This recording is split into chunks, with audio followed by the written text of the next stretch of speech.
Welcome to student tutorial. প্রিয় শিক্ষার্থীরা, আজকে আমি আলোচনা করছি অষ্টম শ্রেণীর বাংলার মডেল অ্যাক্টিভিটি কম্পাইলেশন ফাইনাল 2021-এর প্রশ্ন উত্তর নিয়ে।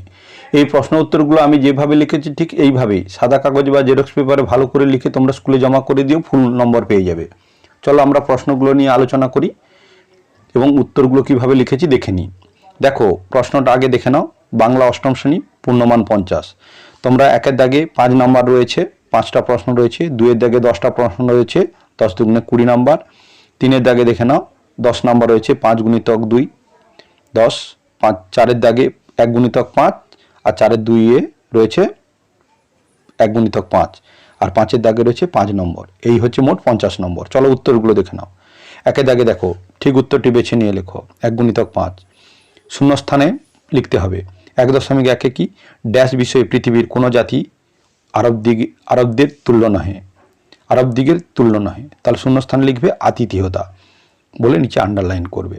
যেরকমভাবে লিখেছি এরকমভাবে লিখবে। 1.2 আমার কাছে কিরূপ আচরণ প্রত্যাশা করো, বক্তা হলেন ড্যাশ সেকেন্দার, নিচে আন্ডারলাইন করবে।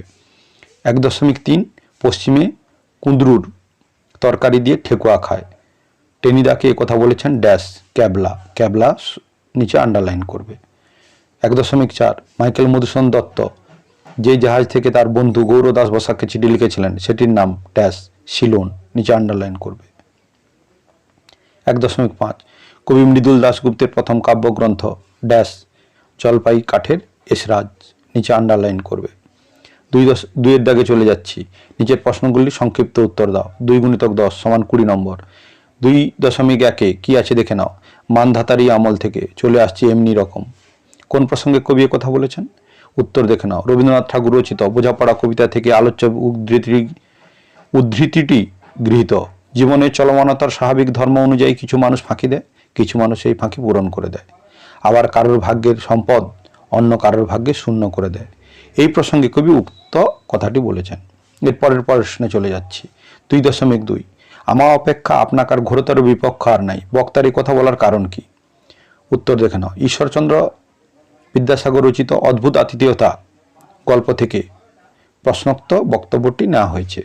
এখানে একটা দেখো, অদ্ভুত আতিথেয়তা যে লিখেছি, দেখো ইনভার্টেড কমার মধ্যে কোনো গল্প বা গদ্যাংশ বা পদ্যাংশ নেওয়া হলে তাকে ইনভার্টেড কমার মধ্যে কিন্তু লিখবে, এরকম যেমনভাবে লিখেছি। তাহলে অদ্ভুত আতিথেয়তা গল্প থেকে প্রশ্নোক্ত বক্তব্যটি নেওয়া হয়েছে।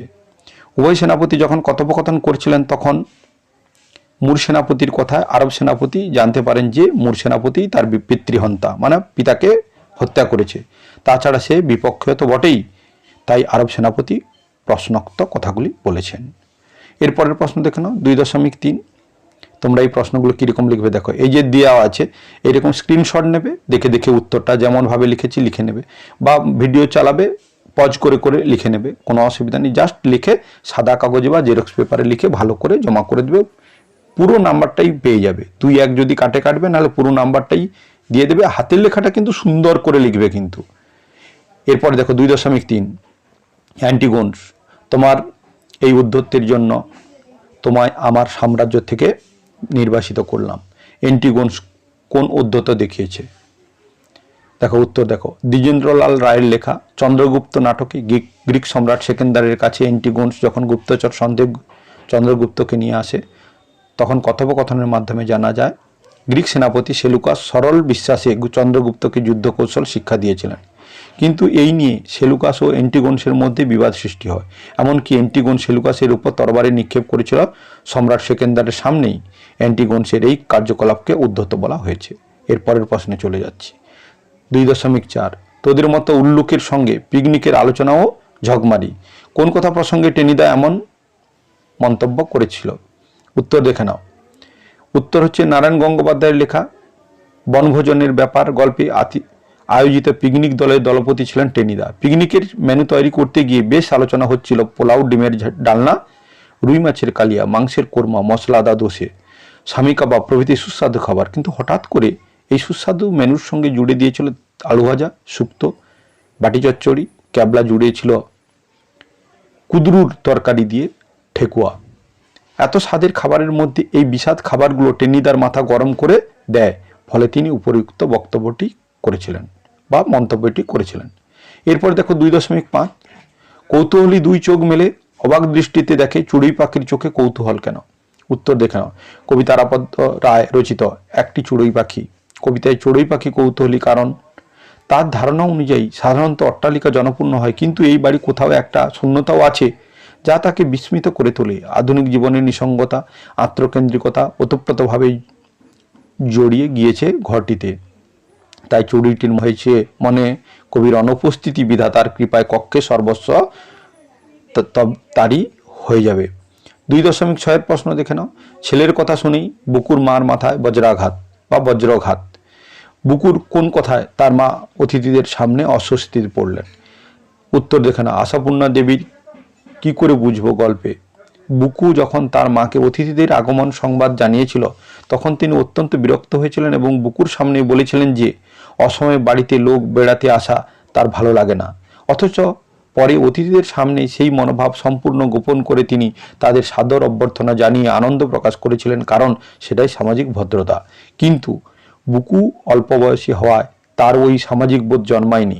তাছাড়া বড়রা তাকে সদা সত্য কথা বলার পাঠ দিয়েছিল বলে মায়ের বিরক্তি প্রকাশের কথা অতিথিদের সামনে সে প্রকাশ করে ফেলেছিল। এতে বুকুর মা অতিথিদের সামনে অপদস্থ হয়েছিলেন এবং তার মনে হয়েছিল বজ্রাঘাত হয়েছে। এরপরের প্রশ্ন দেখে নয় 2.7। রমেশ অবাক হইয়া কহিল, ব্যাপার কি?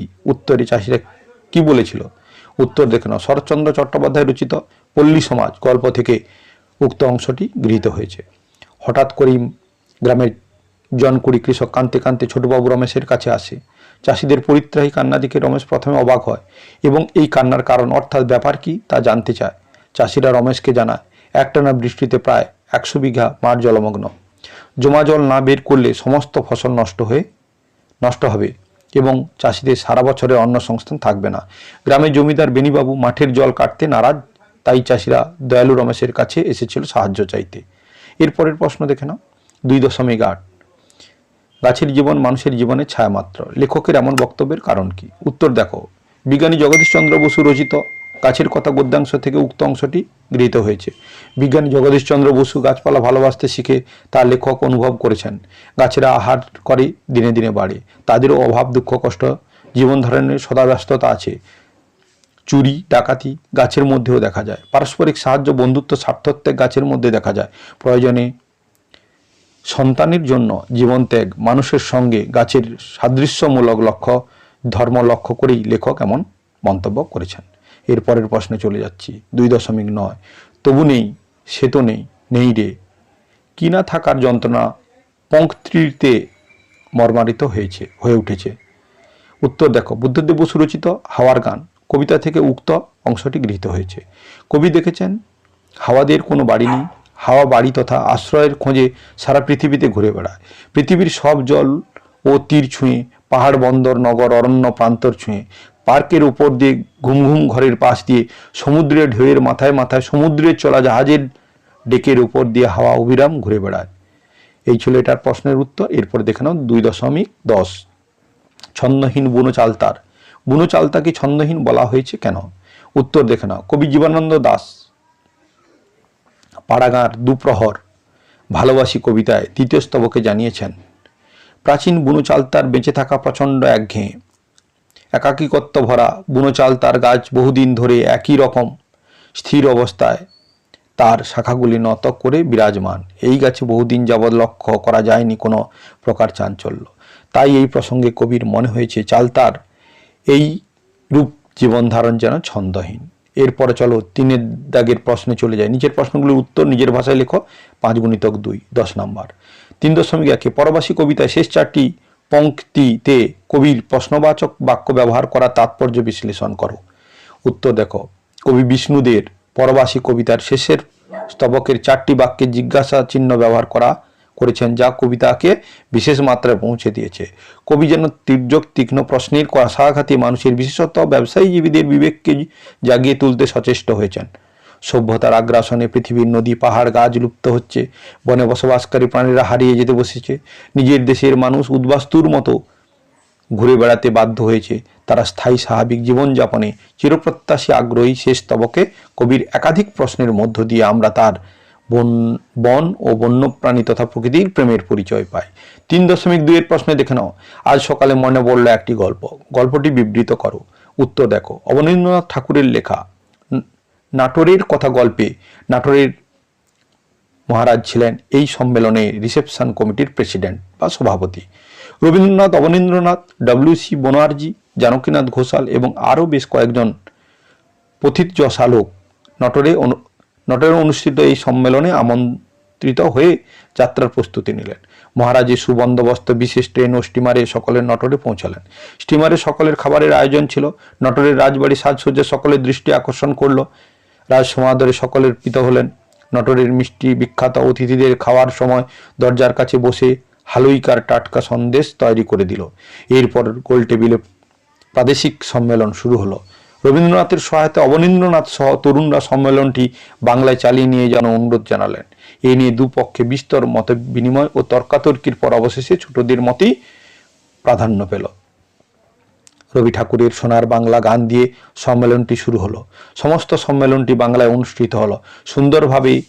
এইভাবেই সর্বপ্রথম পাবলিকলি অর্থাৎ জনসমক্ষে বাংলা ভাষার অগ্রগতির সূচনা। এরপরের দেখো প্রশ্ন 4 দাগে নির্দেশ অনুসারে উত্তর দাও। দল বিশ্লেষণ করে দল চিহ্নিত করো। 4.1 1 × 5 নাম্বার রয়েছে, দেখে নাও। স্টেশন, দল বুঝে নাও। দল তোমরা সন্ধি বিচ্ছেদের মতো করবে, উচ্চারণ করবে। স্টেশন, ইস হাইফেন টি হাইফেন সন। এই দেখো, ইস লিখেছি দুটো বর্ণ, হস্যই দন্ত্যস, আর টি লিখেছি একটা বর্ণ। যখন দুটো বর্ণ থাকবে সেটা হবে রুদ্ধ দল, যখন একটা বর্ণ থাকবে সেটা হবে মুক্ত দল। এই জন্য ইস টি সন, ইস হাইফেন টি হাইফেন সন। তাহলে ব্র্যাকেটে লিখেছি ইসটা হচ্ছে রুদ্ধ দল, টিটা হচ্ছে মুক্ত দল, আর সনটা হচ্ছে রুদ্ধ দল। এইভাবেই লিখে দেবে। এবার দেখো বাগুইহাটি, বা হাইফেন গুই হাইফেন আ হাইফেন টি। তাহলে মুক্ত, রুদ্ধ, মুক্ত, মুক্ত মানে দল, এটা মুক্ত মানে মুক্ত দল। স্যার বুঝে নেবে। দর্শন মাত্র, তীর চিহ্ন দেবে, দর হাইফেন সন হাইফেন মাত হাইফেন র। তাহলে রুদ্ধ রুদ্ধ রুদ্ধ মুক্ত। ক্ষিপ্রহস্ত, ক্ষিপ হাইফেন রো হাইফেন হস হাইফেন ত। তাহলে রুদ্ধ মুক্ত রুদ্ধ মুক্ত।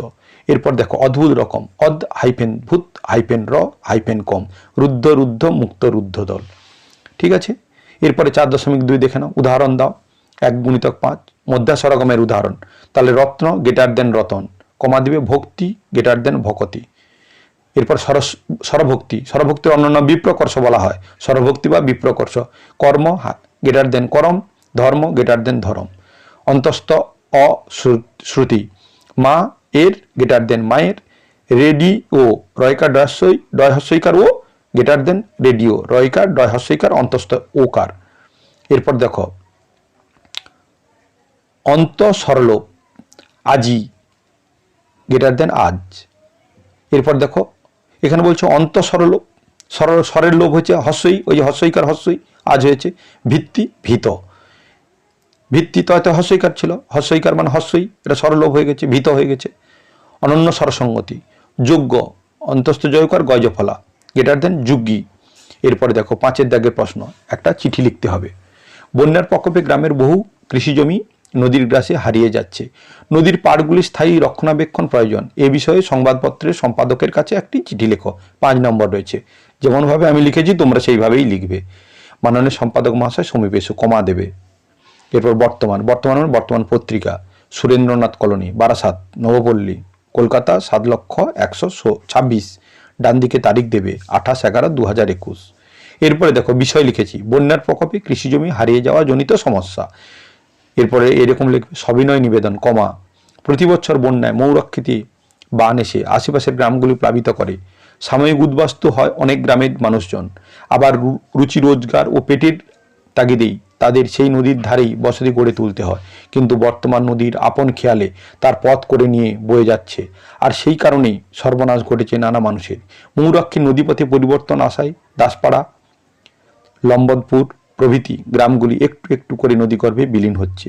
বারবার বন্যা ধস দুয়ের জাতাকলে পড়ে সাধারণ কৃষিজীবী মানুষের নাবিশ্বাস উঠছে। অবিলম্বে যদি নদী পাড়ে সংরক্ষণ না করা হয় তাহলে হয়তো ধীরে ধীরে অনেক গ্রামে নদীগর্ভে বিলীন হয়ে যাবে। বারবার এ বিষয়ে সতর্ক করা সত্ত্বেও পঞ্চায়েত তরফের কোনো হেলদোল দেখা যায়নি। তাই বাধ্য হয়ে আপনাদের বহু প্রচারিত সংবাদপত্রের দ্বারস্থ হয়েছি সরকারের দৃষ্টি আকর্ষণ করার উদ্দেশ্যে। আশা করি আমার এই পত্রটি প্রকাশে সাহায্য করে আমাকে বাধিত করিবেন। নমস্কারান্তে সোম প্রামাণিক, তোমরা কিন্তু তোমার নিজের নাম লিখবে, সোম প্রামাণিক লিখবে না, তুমি তোমার নাম লিখে দেবে। এরপরে বাম দিকে যেমন লিখেছি ডাক টিকিট এরকম লিখবে SP road, Suri, Birbhum, pin 731101।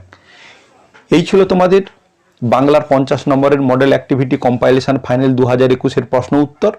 বাকি প্রশ্নগুলোর ভিডিও পাওয়ার জন্য চ্যানেলটিকে সাবস্ক্রাইব করে পাশে থাকা বেল বাটনের অল নোটিফিকেশান অন করে নাও, তাহলে সমস্ত সাবজেক্টের উত্তর সহ ভিডিওগুলো তোমরা যথাসময়ে পেয়ে যাবে। আর যারা সাবস্ক্রিপশান করে রেখেছো তাদের বলে অশেষ ধন্যবাদ, তোমরা যথারীতি পেয়ে যাচ্ছ, বাকিগুলো পেয়ে যাবে। আমি এই প্রসঙ্গে বলি, যারা অন্যান্য ভিডিওগুলো আমার ছাড়া ভিডিওগুলো দেখোনি সাবজেক্টের, আমি তাদের জন্য ডেসক্রিপশন বক্সে লিঙ্ক দিয়ে দিচ্ছি, তোমরা দেখে নিও। ভালো থেকো, সুস্থ থেকো, আবার দেখা হবে। Thank you watching the video, by.